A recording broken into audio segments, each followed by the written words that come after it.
used to see, probably around this time of year, because Christmas and drink driving, you often have those high-profile campaigns. You'd see the telly ads. I don't know if there's one for this particular year. Maybe there should be.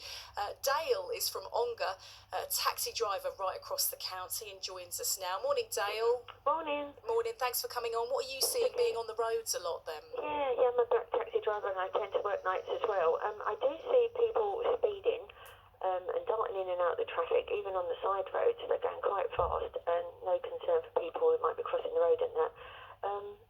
So they're speeding. Also, when I pulled up at a petrol station, I've noticed I did actually see someone breathing in these like laughing gas, which is a real worry.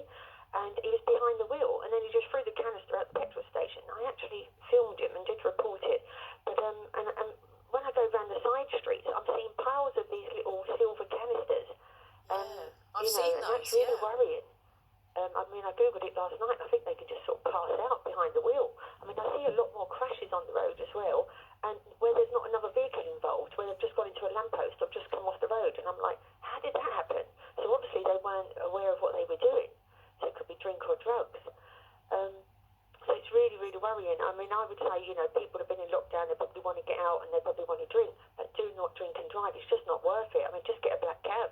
That's what we're there for. We could take 6 people. The other thing is, I think there should be a bigger advertising campaign on the telly, inside restaurants and pubs, because that's where they're drinking. You can't even have one drink and drive. You can't drink at all, because it affects people differently. So I think there should be signs in pubs, don't drink and drive, just get a black cab, something like that. And also, I think I went to France, and in France, everyone has to have a breathalyzer. You have to carry one by law. Oh yeah, I've heard about this. Why don't they do that here? A simple thing like that will save the police a lot of money spending, on these tests. But make sure everyone carries, I don't know what the drug test is like, but carry a breathalyzer and a drug test. When I was younger, I started to drive when I was 17 and 18. Everyone back then, in the 80s, was getting stopped. There was police on the road, and every Friday, Saturday, someone would get stopped and breathalyze you. It was just standard practice. That doesn't happen anymore.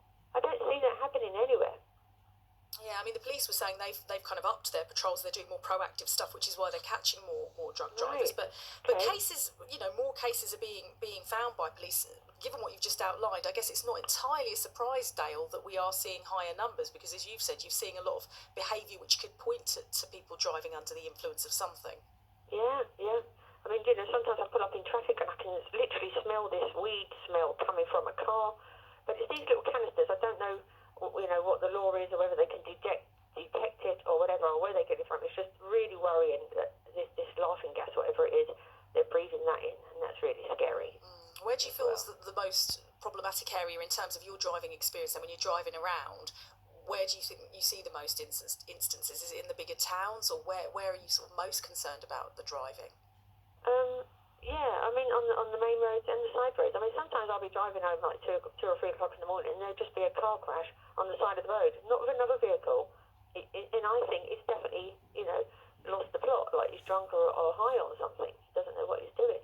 And then when they go fast, weaving in and out of the traffic with no indication, I'm thinking, these aren't normal. This isn't normal driving, because they've got no concern for their life or other people's life, so they must be under the influence of something. So we need a lot more stop checks and make sure everyone carries a breathalyzer, and then that would make everyone more aware. I've got my breathalyzer, because you could get fined if you haven't got one.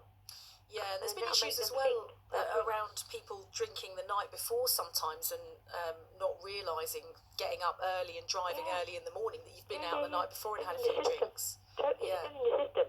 And people might think, I'm allowed to. No, you can't even have a sip, because one leads to more, and it affects everyone's body differently, doesn't it? Yeah, and also, I don't drink, but...